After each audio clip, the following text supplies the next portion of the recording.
Well, as a matter of fact, this is what we talk about almost on a daily basis. And the reason why we need to talk about this is because of what is happening in the nation.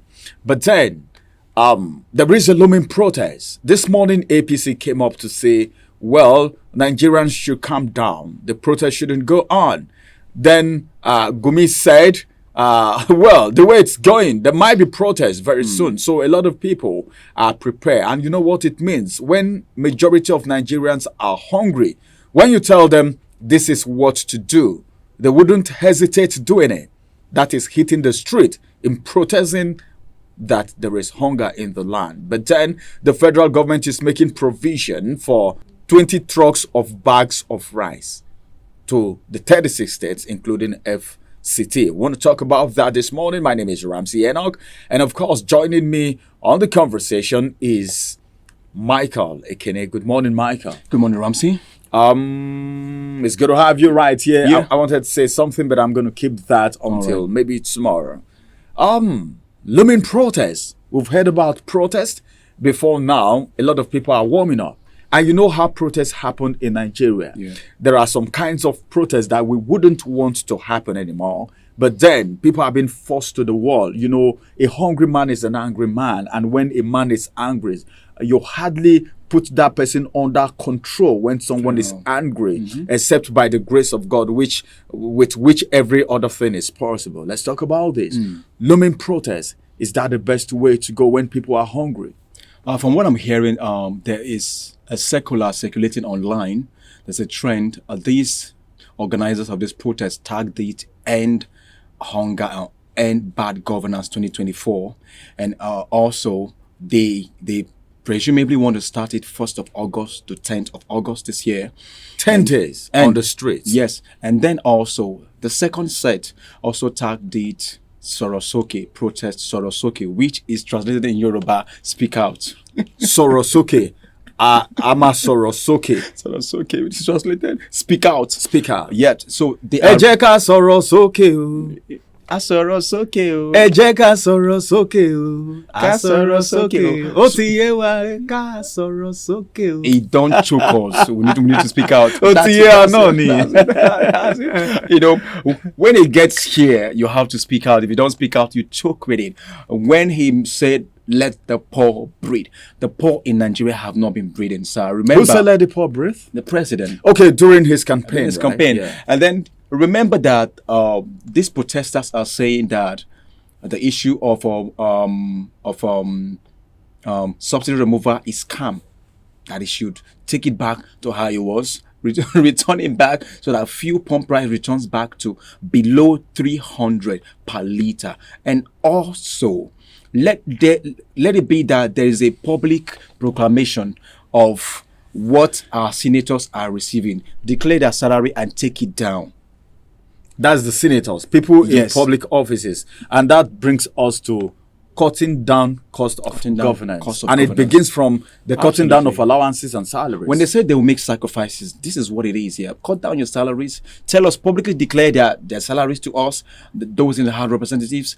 Those from the presidency. Because senators. Our president is a very plain and open person. Absolutely. He can actually declare how much he's taking yearly or monthly, or probably said, I want to do a sacrifice. Instead of me taking this amount of money, let it be slashed to this amount because of the economic situation. And everything can, same thing, can flow down to the Senate, then to the House of Rep, down to the governors, then you get to the council. And even all civil servants and business owners can actually do this to boost the economy. Absolutely. So the agitations coming from cutting down expenditures of legislators and lawmakers, then down to the outrageous school fees in tertiary institutions.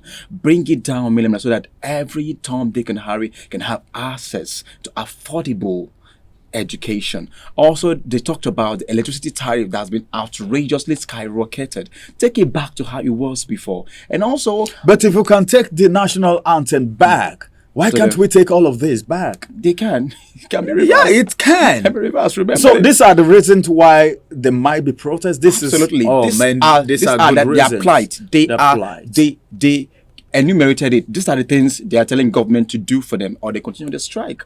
The tertiary institution price, electricity tariff, Wow. food, price of commodities and food in the market. Please let it drastically reduce. Let it be security to every state so that farmers can go to farm and agricultural sector can be boosted and there will be food production like it was before. And then the fuel pump price also. Remember, and then the market people should be conscientized. And also, you telling them about distributing food, bags of rice to localities. Will it get to everybody? We all know it will not. 20 get to- trucks. yeah, 20 trucks each to each state. And I heard it's been disbursed to governors. 25 kg bag of rice each should go to a vulnerable person. But then, will that get to them? I don't know, because sometimes we heard Who are the during- vulnerable? You are the vulnerable. The real vulnerable, can I tell you something? The real vulnerable people don't even have stove. Not to talk about kerosene. Now you cannot even go to the farm to fetch firewood because of the insecurity situation. So there are so many things that need to be put in place so that this distribution can be actually appreciated. Absolutely, because you're distributing rice and then we're not seeing it. Remember when the palliatives, we talk about when palliatives were giving out. I pray we see this one. Yeah.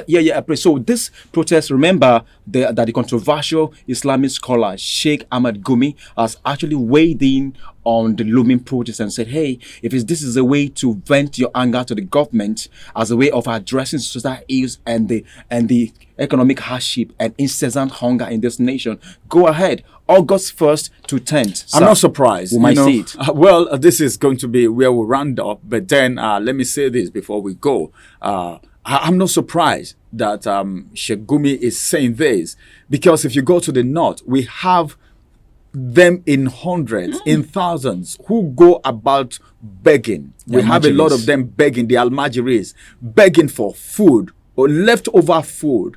You know, some people still give them good food, but majority of the food they get is left over. They even beg for it. How much more? People don't even have enough to eat. Yeah.